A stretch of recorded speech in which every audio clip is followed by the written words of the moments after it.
दोस्तों, कनाडा के prime minister Justin Trudeau ने रिजाइन कर दिया है और ये एक अच्छी खबर है भारत के लिए। जस्टिन ट्रूडो का डाउनफॉल स्टेज सेट किया है उनकी उस लड़ाई ने जो उन्होंने इंडिया और प्राइम मिनिस्टर नरेंद्र मोदी के साथ लड़ी।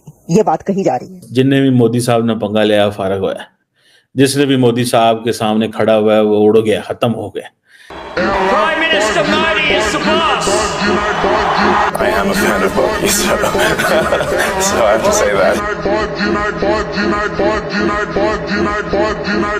Do you know who Narendra Modi is? Very famous. He's a very powerful man.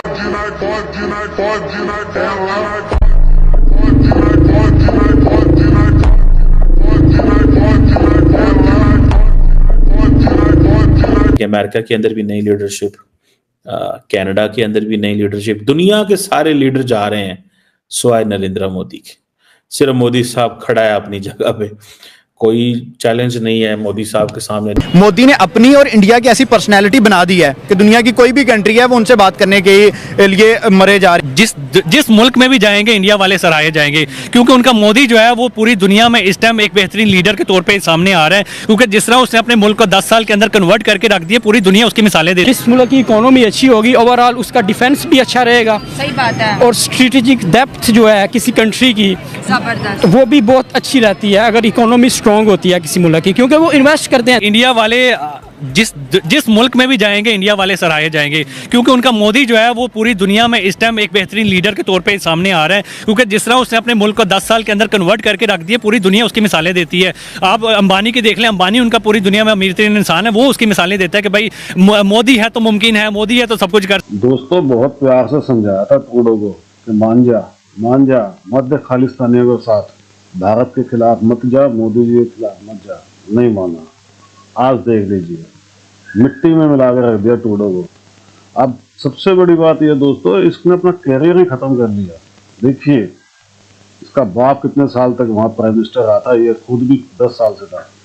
सिर्फ एक मोदी जी से दुश्मनी ले ली इसने खालिस्तानियों को खुश करने के लिए। बताइए, यही हालत यहाँ पे हमारे देश के अंदर है। मुसलमानों को खुश करने के लिए कांग्रेस को मिट्टी में मिला दिया राहुल गांधी ने। देख लीजिए दोस्तों, हिंदुओं की पावर अलग है, सनातन की ताकत कुछ और है। ये कभी इनको समझ में नहीं आया, और जब तक इनको समझ में नहीं आएगा ये ऐसे मिट्टी में मिलते रहेंगे। आप देख लीजिएगा आने वाले दिनों के अंदर केजरीवाल का क्या हाल होने वाला है। वो जो नाटक कर रहा है ना, उसके साथ भी यही होगा। खैर, ट्रूडो का हाल देखकर दोस्तों मजा आ गया, और पाकिस्तानियों की बातें सुनते हुए कमेंट्स कीजिएगा, वीडियो को लाइक और चैनल को सब्सक्राइब जरूर कीजिएगा। Thank you. दोस्तों, कनाडा के प्राइम मिनिस्टर जस्टिन ट्रूडो ने रिजाइन कर दिया है और ये एक अच्छी खबर है भारत के लिए। ये कैसे अच्छी खबर है इस पे भी कमेंट करते हैं, लेकिन मैं देख रहा था कि जस्टिन ट्रूडो जो हैं वो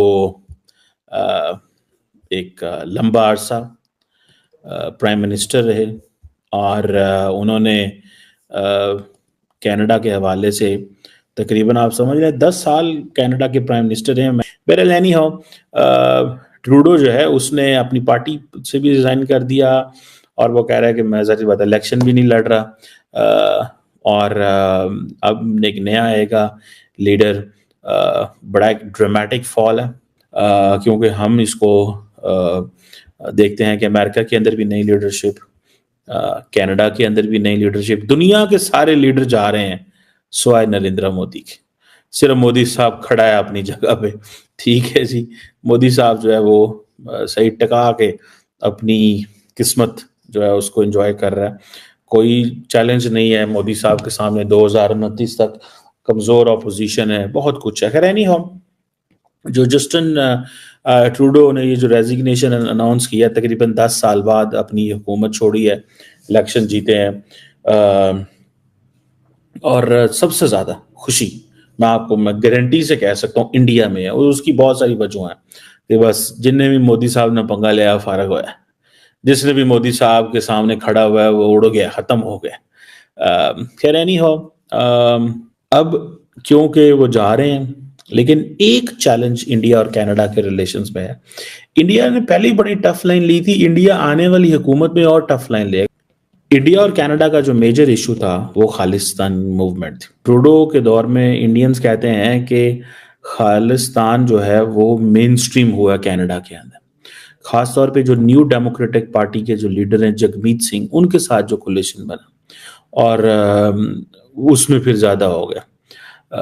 और मुझे ऐसे लगता है कि देखें, जो जगमीत सिंह है, he was a close friend of Trudeau, उनकी पार्टी थी।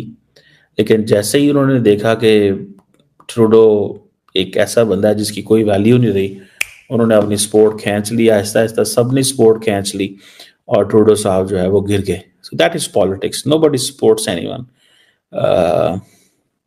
जारी बात है, अब ट्रूडो जो है वो एक नॉर्मल जिंदगी गुजारेंगे। जस्टिन ट्रूडो का डाउनफॉल स्टेज सेट किया है उनकी उस लड़ाई ने जो उन्होंने इंडिया और प्राइम मिनिस्टर नरेंद्र मोदी के साथ लड़ी। ये बात कही जा रही है कि जस्टिन ट्रूडो का ये डाउनफॉल या उनकी पॉपुलैरिटी का कम होना, एक तो इंडिया के साथ उनकी जो लड़ाई चलती रही, उनकी एलिगेशंस भारत के साथ जो रही, और वो कभी कोई बात करते रहे, कभी वो भारत के हक में स्टेटमेंट देते रहे, लेकिन साथ ही नेक्स्ट फ्यू आवर्स में उनकी स्टेटमेंट्स ही आ जाती थी कि वो कहते थे कि जो कुछ चल रहा है, जो कत्ल की खबरें थी और दोनों कंट्रीज के बीच जो डिस्प्यूट रहा, जो कॉन्फ्लिक्ट रहा, उसके ऊपर उनकी एक और खबर आ जाती थी। यानी इस तरह के हालात रहे कि जस्टिन ट्रूडो बैक फुट पर जाते नजर आए कई बार, लेकिन उन्होंने ये लड़ाई तब भी नहीं छोड़ी और फिर वो इस मामले को उठाकर अमेरिका लेकर आए।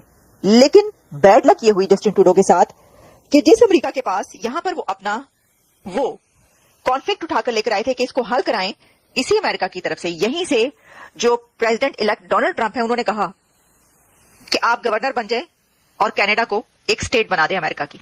तो इस वजह से उनके ऊपर डबल प्रेशर आ गया, क्योंकि जस्टिन ट्रूडो के डेप्यूटी प्राइम मिनिस्टर और उनकी पार्टी के कुछ और लीडर्स की तरफ से उनके ऊपर यह प्रेशर डाला जा रहा था कि आपने कुछ इश्यूज को सही तरीके से टैकल नहीं किया, जिसमें उनके ऊपर यह प्रेशर था कि आपने इंडिया के साथ रिलेशंस को सही नहीं रखा और इंडिया के साथ जो इश्यू आपने क्रिएट किया या जो इश्यू क्रिएट हुआ उसको आप सही तरीके से अच्छी तरह नहीं हेल्प कर पाए, उसको आप उस कॉन्फ्लिक्ट को रिजॉल्व भी नहीं कर पाए, उसका कोई रिजल्ट भी अपने कंट्री के हक में नहीं निकाल पाए, और आपने बिला वजह की बदनामी भी मोल ली और बिला वजह के आपने एक झगड़ा भी पाल लिया इंडिया के साथ। तो क्या एक इतनी बड़ी इकोनॉमी, दुनिया की सबसे बड़ी जमहूरियत, डेमोक्रेसी और दुनिया के एक सबसे बड़े लीडर नरेंद्र मोदी के साथ ये जो उन्होंने एक झगड़ा खड़ा किया, इस वजह से उनका ये डाउनफॉल है। देखें, इसके अंदर बातें ये की जा रही हैं जो मैं आपको बता रही हूं। जब भी कुछ ऐसा नजर आता है तो उसमें बहुत सारी चीजें होती हैं, और अभी का ये जो है एक और बात कही गई है उनके डेप्यूटी प्राइम मिनिस्टर की तरफ से और उनके उन लीडर्स की तरफ से, ट्रूडो के जो उनके पार्टी लीडर्स हैं उनकी तरफ से ये भी कहा गया है कि आपने अमेरिका के साथ जो टैरिफ का मामला था वो भी सही तरीके से हल नहीं किया। उनके पार्टी लीडर्स का और उनकी पब्लिक का ये कहना है कि अमेरिका के साथ भी एक और नया कॉन्फ्लिक्ट उस वक्त सामने आ गया कि जब ट्रंप की तरफ से सपोर्ट करने के बजाय या ये कहने के बजाय कि ठीक है हम टैरिफ का मामला जो है देखते हैं, हम टैरिफ नहीं लगाएंगे या कुछ भी, जरा कुछ साथ देने, सपोर्ट के बजाय उन्होंने कहा कि आप अपना कंट्री जो है वो एक हमारे उसमें जम कर दें अमेरिका के अंदर और आप इसको एक स्टेट बना दें, तो फिर हम कोई मसला नहीं रहेगा। तो उन्होंने कहा कि दोनों कंट्रीज के लिए टैरिफ का जो है सिचुएशन वो सही नहीं है। अच्छा, इसी के साथ कुछ और जो रीजंस हैं, लॉजिक्स हैं, उसके अंदर ये भी कहा जा रहा है कि जस्टिन ट्रूडो कनाडा के अंदर इन्फ्लेशन, हाउसिंग और साथ ही कुछ और ऐसे इश्यूज हैं जिसको वो नहीं सही तरह हल कर पाए। उनके लिए कनाडा के अंदर इन्फ्लेशन भी बहुत ज्यादा बढ़ी और हाउसिंग का भी लोगों को बहुत ज्यादा ऑब्जेक्शंस रही। पब्लिक जो है वो समझती है कि वो इसको नहीं रिजॉल्व कर पाए। तो अब आप ये देखिए कि 2015 से लेकर अब तक जस्टिन ट्रूडो अपने ओहदे पर थे और वो पहले जब आए तो अपनी पार्टी को बहुत जीरो से ऊपर लेकर गए। उनकी पार्टी की कोई पॉपुलैरिटी नहीं थी, उन्होंने इसको बड़ा उठाया, लेकिन इस वक्त जब वो जा रहे हैं तो उनकी अपनी पॉपुलैरिटी कहा जा रहा है कि जीरो हो चुकी है। तो मैं समझती हूँ कि कुछ लड़ाइयां ऐसी होती हैं जो कि नहीं लड़नी चाहिए या ऐसी होती हैं जिनको उस तरह नहीं लड़ना चाहिए जैसा कि आप उसके लिए वे अडॉप्ट करते हैं।